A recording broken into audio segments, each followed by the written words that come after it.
Izin bertanya, Izin menjawab.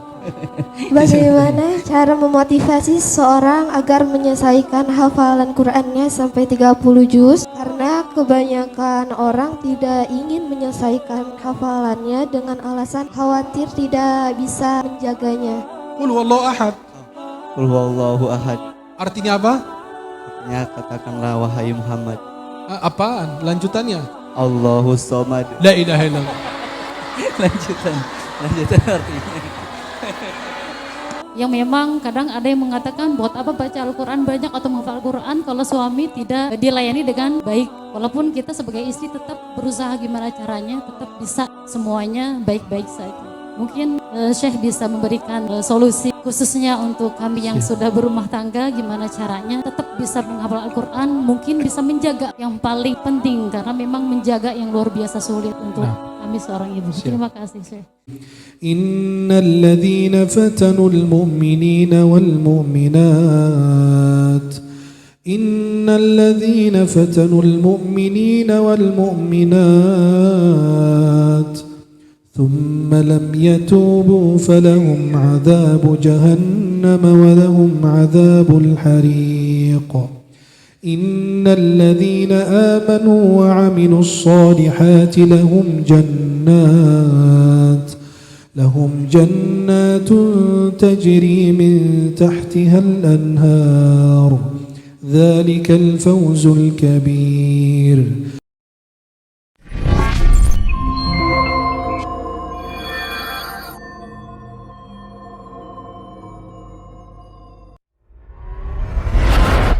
Luar biasa, ya izin saya mungkin agak sedikit berdiri ya karena kita tadi sudah menyampaikan oleh Syekh ya.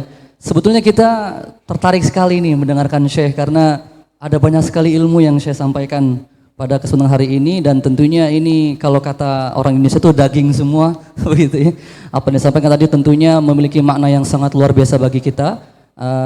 Tadinya kita juga sebenarnya banyak pertanyaan sebenarnya ya karena kita juga orang-orang yang masih belajar mungkin ya. Untuk itu mungkin saya persilahkan kepada hadirin, para guru atau para delegasi lomba atau para santri yang mau bertanya kepada Syekh, mumpung Syekhnya juga ada di sini, karena tidak setiap saat mungkin Syekh bisa ke sini, tapi kita sangat senang sekali kalau Syekh bisa terus ke sini. Amin ya. Silahkan mungkin ada yang mau menanyakan. Ya, beri pertanyaan. Ya silahkan ya berdiri. Santri ya. Dikasih mic-nya gitu. Dengan siapa?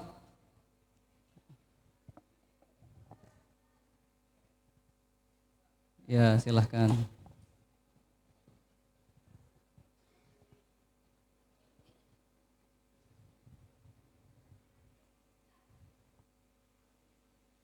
Ya, silahkan. Assalamualaikum warahmatullahi wabarakatuh. Waalaikumsalam warahmatullahi wabarakatuh. Mohon maaf Syekh, perkenalkan nama saya Sinta Rahmawati. Izin bertanya, Izin menjawab. bagaimana cara memotivasi seseorang agar menyelesaikan hafalan Qur'annya sampai 30 juz? Karena kebanyakan orang tidak ingin menyelesaikan hafalannya dengan alasan khawatir tidak bisa menjaganya. Begitu. Masya Allah, luar Terima biasa. kasih. Wassalamualaikum warahmatullahi wabarakatuh. Ya mungkin bisa langsung dijawab oleh Syekh. Ini adalah tipu daya syaitan. Jika syaitan menipu kita dengan alasan, mohon maaf, halo? Syaitan menipu kita dengan alasan bahwa jika Anda menghafal takut lupa. Terus apa lagi dengan hafalanmu? Mau satu surat kalau lupa juga berdosa. Maka kita kalau baca doa khatmul Quran yang sering kita dengar di Indonesia, banyak yang kurang tepat membacanya. Allahumma arhamna bil Quran waj'alhu lana imama wa nuran wa hudan wa rahmah. Allahumma dzakkirna minhu ma dosa, enggak boleh. Allahumma dzakkirna minhu ma nussina. Ya Allah, ingatkan kami kepada ayat-ayat yang kami dibuat lupa. Bukan kami sengaja lupa. Kami dibuat lupa. Maka Al-Quran ini sebenarnya, maka saya bilang, tanda cinta baca. Tanda cinta Al-Quran membacanya. Tanda setia kepada Al-Quran adalah murajaahnya, mengulang hafalan Al-Quran. Dan Al-Quran ini apa? Mudah menghafalnya, Tapi menjaganya itu yang perlu perjuangan. Kenapa Nabi SAW bersabda, ta'ahadul Quran. Kalian terus mulazamah untuk menghafal dan mengulang hafalan Al-Quran kepada kalian. Kenapa? Karena ini seperti sebuah kendaraan binatang yang kalau dilepas tidak diikat akan kabur. Tapi kalau diikat dia nggak bisa kemana-mana. Maka itu onta itu kalau tidak diikat, kendaraan kalau tidak diikat dia lepas. Begitu dengan Al-Quran. Bagaimana cara mengikatnya? Adalah murajaahnya. Maka berikan motivasi kepada temanmu, kok kamu bisa hafal 3 juz, 5 juz? Masa nggak bisa dilanjutkan? Separuh-separuh kerjaannya gitu kan? Terus, kalau dia beranggapan nanti kalau saya hafal 30 juz, nanti kalau saya lupa dosa. Loh, enti kalau sudah hafal 3 juz lupa juga dosa. Jelas? Maka insya Allah ingatkan dia dan dibilang, sebagaimana Allah berikan kesempatan untukmu menghafal 3 juz, berarti Allah meridaimu untuk menjadi hafiz Quran. Coba kamu semangat sedikit lagi, insya Allah jadi hafal Quran. Kenapa? Saya tidak berkeinginan kalian jadi hafiz Quran berarti jadi ustadz. Tidak. Kita butuh insinyur hafiz Quran, lurah hafiz Quran, camat hafiz Quran, bupati hafiz Quran, presiden hafiz Quran, ya, pilot hafiz Quran. Kita maunya dalam semua bidang ada penghafal Quran. Kenapa? Seorang ayah bilang sama seorang ulama, ya Syekh, anakku menjaga Al-Quran, menghafal Quran. Kata syekhnya, tidak. Balil Quran yahfadhuh. Bukan anakmu yang jaga Al-Quran, tapi Al-Quran yang menjaga anak kamu. Berarti kalau Anda mau penjagaan, sebaik-baik penjagaan dari Allah adalah menghafal firman-Nya, Al-Quranul Karim. Jelas? Allahu Ta'ala a'lam alam bissawab. Masya Allah, luar biasa. Tadi pertanyaan sudah sangat lengkap sekali ya. Jadi adik tadi yang bertanya mungkin jangan sampai tergoda oleh setan ya Syekh ya. Karena setan di mana-mana mungkin jadi digodain. Ayo ngapal Quran susah gitu Syekh. Tahu cepat lupa apa segala macam. Tadi juga sudah dikasih doa oleh Syekh juga, jangan baca Allahumma nasina ya, tapi minhuma nusina. Nah, jadi dimajukan. Karena ada hadis dari Nabi SAW, hadis riwayat Bukhari Muslim, jangan katakan nasitul Quran, tapi nusitu. Dalam kitab Al-Adhkar, karangan Imam An-Nawawi, silakan bisa dibaca hadisnya. Dilarang kita membaca Allahumma dzakirna minhu ma nasina, tapi nusina. Ya. Jangan katakan nasitul Quran, tapi katakan nusitul Quran. Maka itu perlu diperbaiki ya. Karena itu di dalam kitab Al-Adhkar, Imam Nawawi ada hadisnya, riwayat Bukhari Muslim dari Aisyah radhiyallahu anha, antum bisa membaca hadis tersebut. Wallahu a'lam. Insyaallah luar biasa sekali apa yang telah disampaikan oleh Syekh tadi. Kemudian kita akan beranjak ke penanya kedua. Mungkin dari Putra dulu, karena kita punya batas waktu. Oh ada yang nanya. Iya, wah semangat sekali kamu bertanya sampai berdiri. Ya silahkan diberikan mic-nya oleh panitia. Dari siapa? Lalu apa pertanyaannya? Kalau izin dulu kayaknya ini sih. Loh, kok bawain mic-nya bukan kameranya? Bawain mic-nya, ada mic-nya. Ayo Agar silahkan dibawa. Ada mic-nya. Oh ya. Nah sudah. Assalamualaikum warahmatullahi wabarakatuh. Waalaikumsalam warahmatullahi wabarakatuh. Maaf Syekh, pengen bertanya. Dimaafkan, boleh. Apakah kita ngapal Al-Quran harus ngapal artinya juga? Gini, Al-Quran ini punya beberapa tahapan. Membaca, halo? Membaca, memahami, nih tingkatannya, membaca, memahami, menghafal, mengamalkan, berdakwah dengan akhlak Al-Quran, membantu para penghafal Quran. Tingkatan tertinggi adalah baca. Tingkatan lebih tinggi lagi adalah memahami. Allah Subhanahu wa taala berfirman, liyadabbaru ayati, agar mereka mentadabburi ayatnya. Allah berfirman dalam surat Muhammad, afala yatadabbaruna al-Qur'ana am 'ala qulubin aqfaluha.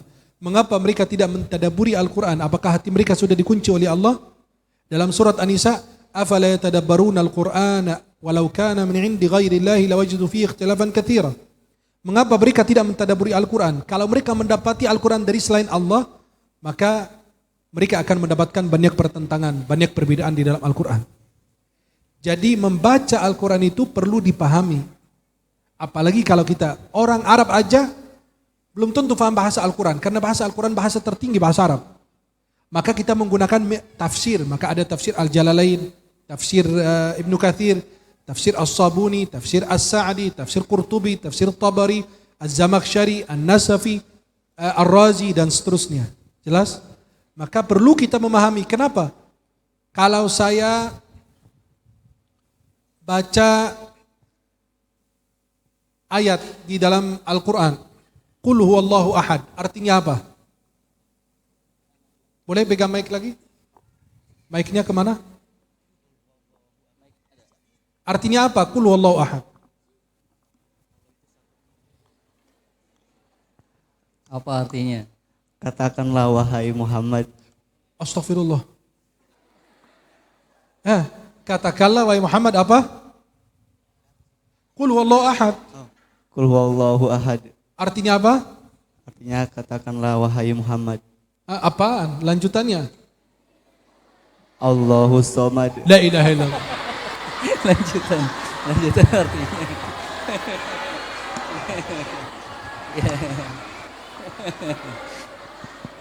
Huwa, mungkin maksudnya huwal ahadnya apa? Maksud saya arti terjemahan dari Qul huwallahu ahad. Coba. Satu ayat ini terjemahkan. Katakanlah wahai Muhammad. Katakanlah wahai Muhammad apa? Allahu samad itu artinya, Allahu ahad itu artinya apa? Allah itu satu, Maha Esa. Nah, saya mau nanya. Tahu dari mana katakanlah wahai Muhammad Allah Maha Esa? Ahad itu tahu dari mana? Karena Anda baca terjemahannya. Kalau tidak baca terjemahannya tidak paham. Dan kenapa Allah bilang ahad bukan wahid? Karena boleh, silakan. Fadal. Lanjut. karena Allahu somad.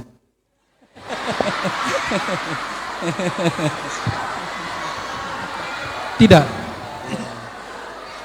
Tidak ada kaitannya. Gini. Qul, katakanlah. Siapa? Wahai Muhammad. Allah. Ahad, Maha Esa. Kenapa Allah pakai ahad bukan wahid? Padahal sama saja. Ahad, wahid sama aja, satu. Tapi kalau wahid bisa jadi itsnain, bisa jadi thalatha, bisa jadi arba'ah. Satu, angka satu bisa jadi itsnain, thalatha. Ya. Tapi kalau Allah bilang ahad, berarti putus. Maha Esa dalam zat, dalam sifat, dalam perbuatan. Tidak ada tandingan dengan Allah. Tidak ada siapapun, tidak ada setara dengan Allah. Maka Allah ahad, sudah selesai. Tidak ada yang setara dengan Allah. Sudah. Tapi kalau bilang Allah wahid, bisa jadi itsnain, bisa jadi thalatha, bisa jadi arba'ah, dan seterusnya. Jelas? Oleh karena itu kita perlu memahami Al-Quran. Karena Al-Quran bukan cuma hanya sekedar dibaca. Tapi kita amalkan. Bagaimana kita mengamalkan kita tidak paham, betul? Maka perlu kita untuk memahami isi Al-Quran. Sekarang Alhamdulillah dimudahkan ada terjemahan Al-Quran bahasa Indonesia, bahasa Inggris, bahasa Perancis, bahasa-bahasa yang lain.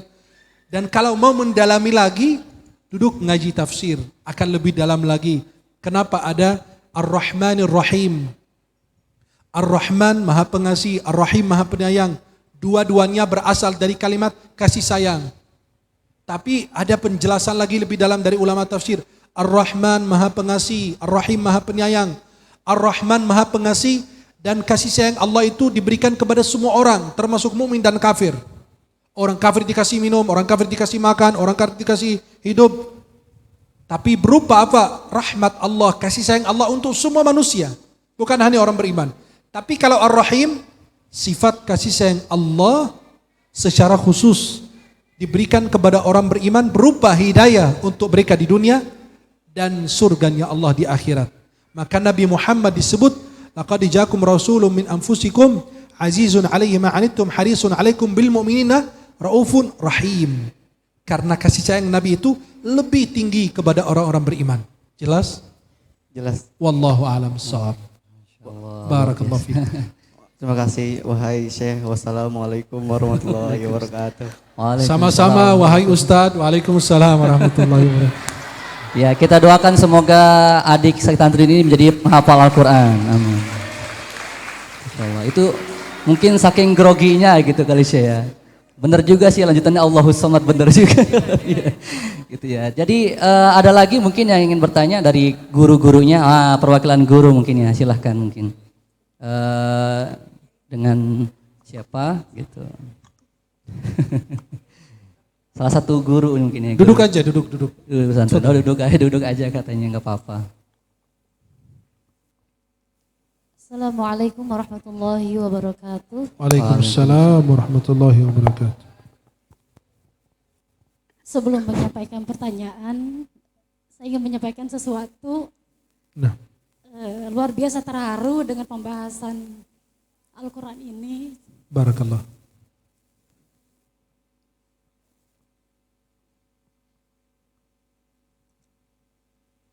Oleh saya tidak bisa menghafal dengan sempurna, tapi saya memang masih dalam tahap belajar.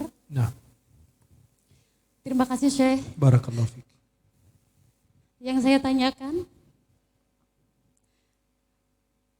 dulu saya sebelum menikah pernah menghafal Quran, mencoba, karena dari kecil saya memang baca saja agak lambat memang bisanya, kemudian mencoba menghafal. Nah setelah rumah tangga itu luar biasa, yang saya rasakan mungkin ibu-ibu di luar sana juga banyak yang kita sama-sama bercerita ketika sudah berumah tangga luar biasa. Mungkin kalau mau dibilang agak sedikit sulit, diawali dengan menghafal 7, 5 juz, untuk menambah itu luar biasa sulit.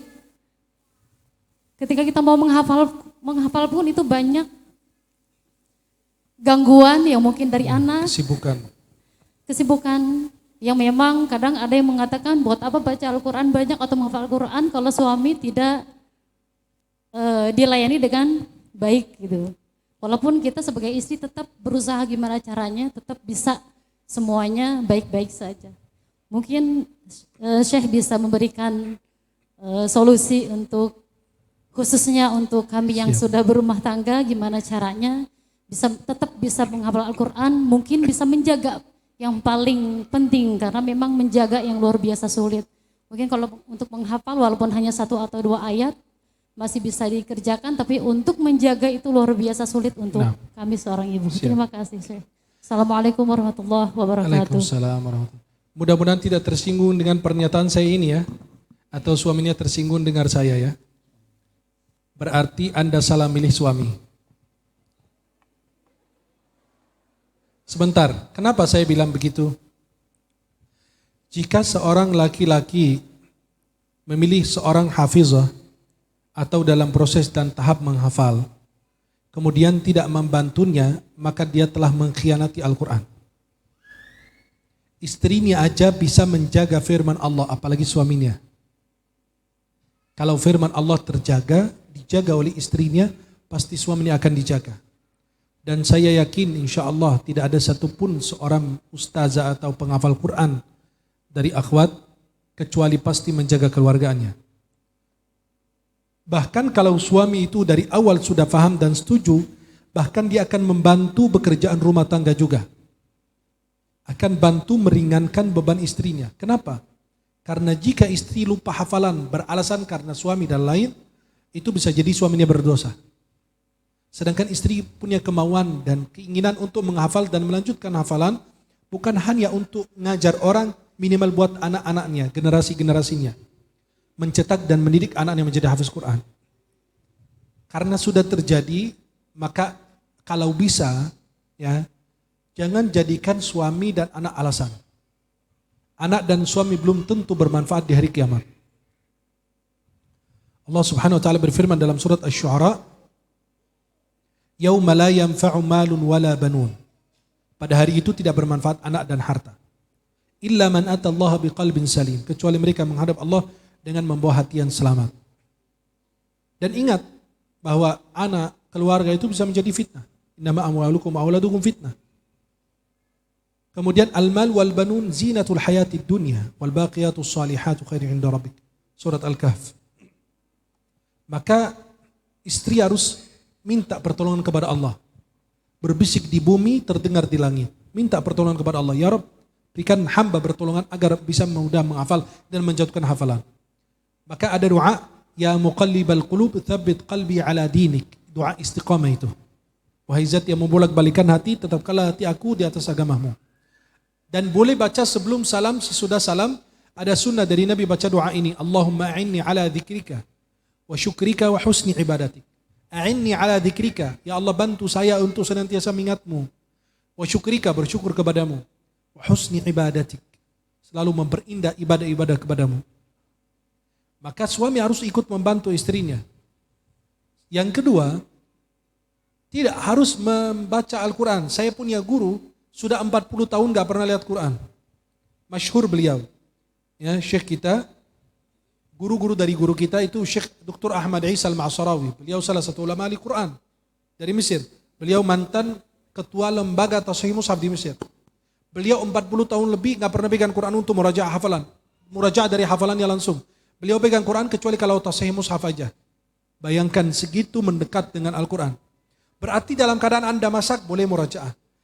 Atau putarin murattal. Di rumah itu gak boleh putus murattal. Di rumah saya di Mesir tuh, saya kemarin teleponan sama orang tua saya di Mesir. Kemudian saya buka speaker, tiba-tiba ada suara murattal. Ada orang bersama saya, lu Quran, iyalah di rumah gak putus. Bangun tidur kita dengar Quran, mau tidur lagi Quran. Sepanjang malam kita, ayah saya putarin Al-Quran. Jadi kuping kita terbiasa dengan Quran, bukan sesuatu yang aneh. Malah kalau diputarin musik, orang gelisah. Apa ini kan? Syaitan loh. Kan? Berubah. Kenapa? Kuping kita terbiasa dengan hal demikian. Atau orang terbiasa dengan kata-kata yang sopan. Pada saat dengan kata kasar, dia marah, dia kesal, dia gak suka. Kenapa? Karena dia terbiasa mendengar kata-kata yang lembut, kata-kata yang enak. Betul? Maka bismillah, mulai lagi dengan baca doa, ya muqallibal qulub tsabit qalbi ala dinik. Allahumma a'inni ala dzikrika wa syukrika wa husni ibadatik. Kemudian mulai membaca lagi. Kalau ada kesempatan baca. Kemudian sambil gendong anak sambil pegang Al-Quran. Atau putarin murattal Al-Quran. Atau sholat tahajud. Kan suami enggak setiap malam juga kan. Ya, berurusan gitu kan. Kecuali kalau dia kesyaitanan. Astagfirullah. Jadi malam itu suami ada keinginan sama saya tidak. Perlu saya melayani atau tidak. Kan hak suami. Kalau tidak, sholat tahajud. Ya, punya Al-Quran, pegang boleh, baca dari hafalan boleh, mau ditaruh di depan gitu kan, ada yang sekarang alat yang kita bisa taruh, boleh juga silahkan, gak ada masalah.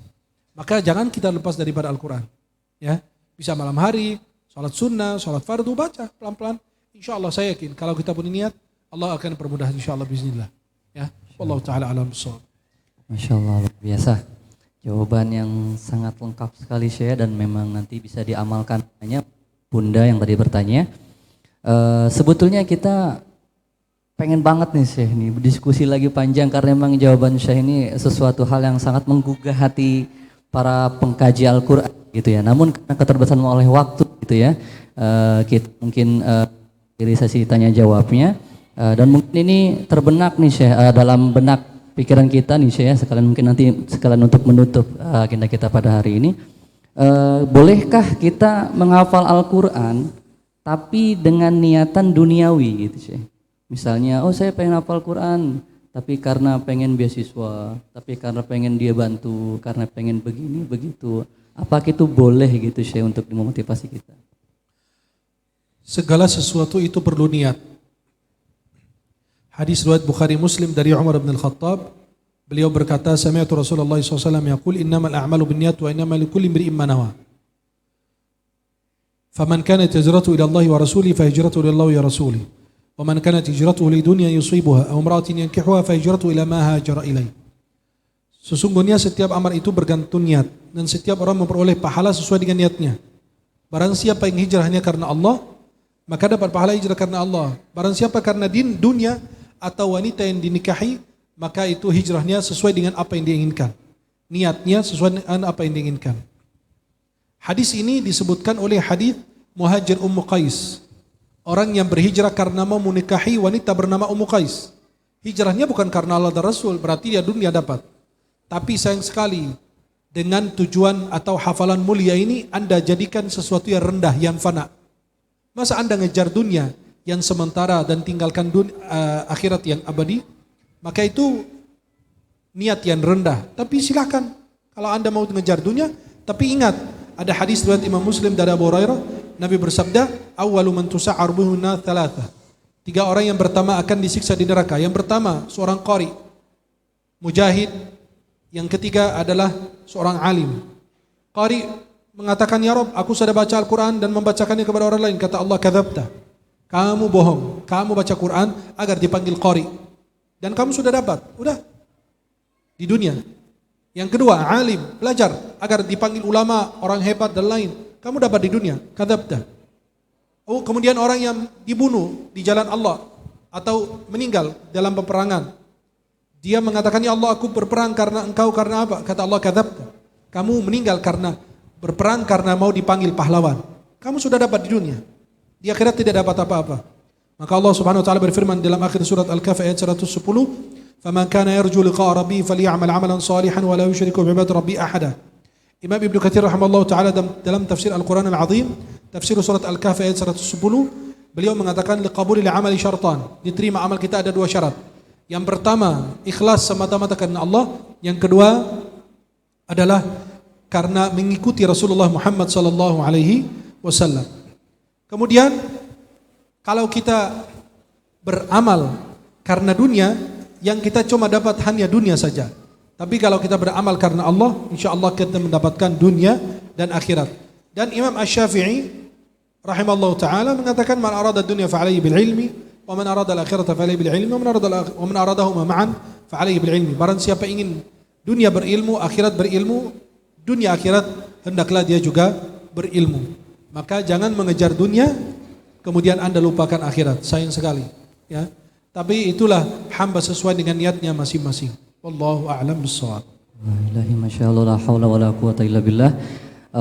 Jadi memang penting sekali memiliki niat yang lurus ya. Insyaallah kalau kita mengejar akhirat, maka kita akan mendapatkan dunia dan seisinya. Tapi kalau kita kejar dunia, mungkin kita tidak akan sampai kepada akhirat. Nauzubillah summa nauzubillah. Baiklah, kita setelah di akhir sesi pada hari ini, mungkin Syekh karena tadi ketika Syekh membacakan ayat suci Al-Quran, itu terasa beda sekali Syekh. Terasa kali bahkan mungkin bergetar ini dari adik-adik ini. Adik ini biasanya rame Syekh, tapi kok ada Syekh ini diam semua. Inilah mungkin jiwa karismatik seorang ulama. Ketika mengucapkan sesuatu hal yang berbuah manis itu, kita tuh seperti tidak ingin melepaskan pandangan kita kepada ulama. Itulah yang disebut dalam hadis, mungkin walaupun lemah ya, melihat kepada ulama itu menjadi ibadah. Nah, hari ini kita menyaksikan sendiri bagaimana Syekh memberikan ilmu kepada kita, memberikan qiraah kepada kita, contoh qiraah kepada kita. Lalu mungkin di akhir penutup ini Syekh, kami mungkin minta izin, mohon diizinkan gitu Syekh, agar mungkin ditutup dengan apa yang Syekh bisa sampaikan di akhir sesi ini, lalu juga dengan qiraah yang semoga kita yang mendengar ini diberikan rahmat oleh Allah Subhanahu wa taala. Surat saya langsung membacakan Al-Quran aja, itu lebih dari segala-galanya insyaallah.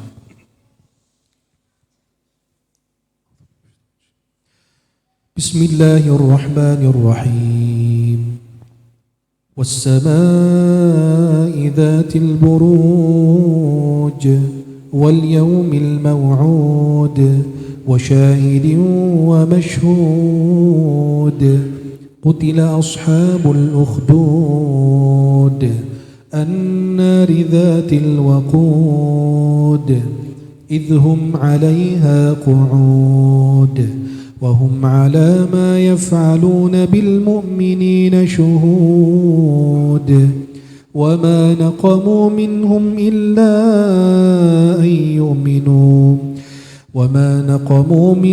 إلا أن يؤمنوا بالله العزيز الحميد الذي له ملك السماوات والأرض والله على كل شيء شهيد إن الذين فتنوا المؤمنين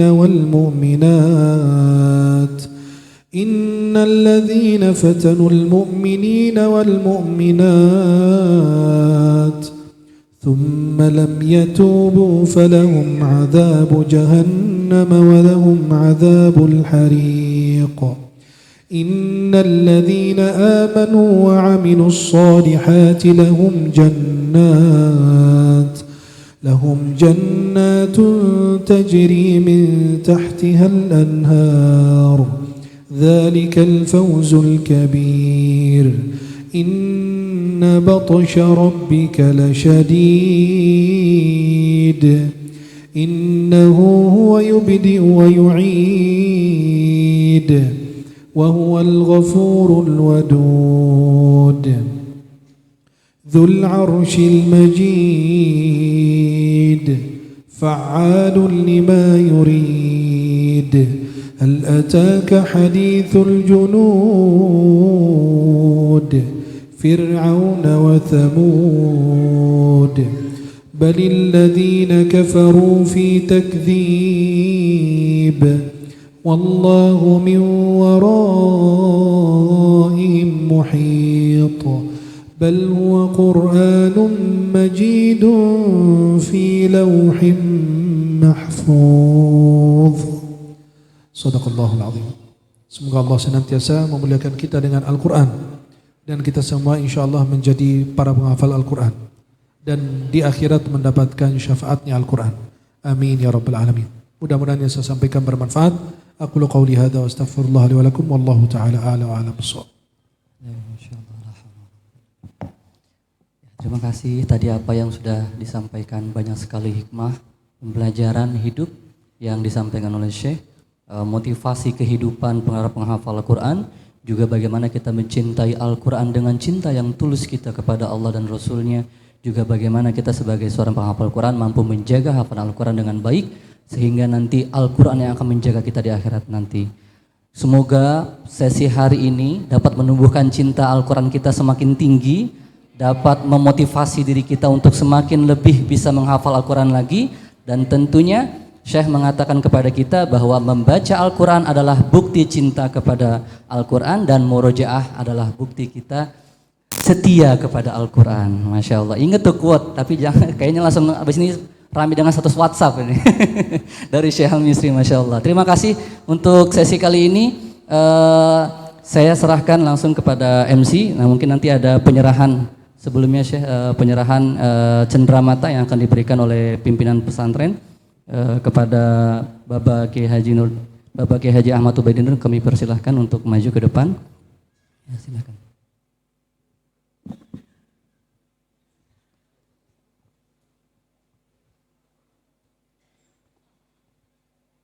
Iya. Nah, tadi ada adik santri yang bertanya, boleh maju ke depan, hadiahnya foto bersama Syekh. Silakan maju ke depan. Adik yang tadi bertanya dan Bunda juga boleh, silakan. Ya, silakan kita foto bersama dengan Syekh. Kapan lagi? Oh ya, silakan. Ini bentuk kaligrafi. Masya Allah.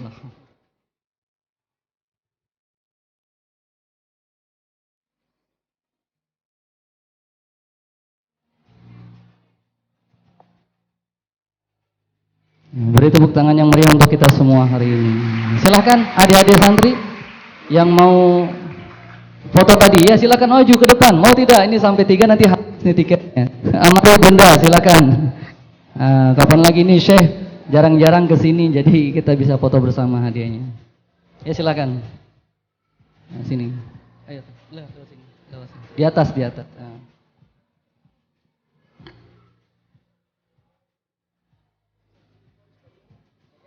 Santri ikhwannya ada? Yang putra?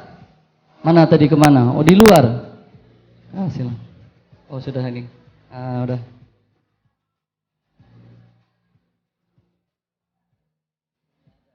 Lagi nyari akun terjemahan kayaknya sih. Yang putra.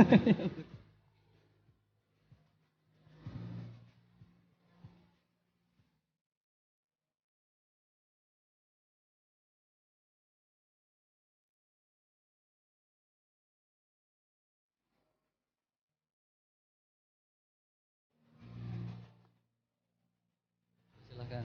Ada ini. Oh iya silakan. Iya silakan. Ustaz Ali silakan. Iya. Iya silakan. Iya. Saya sini. Sudah situ.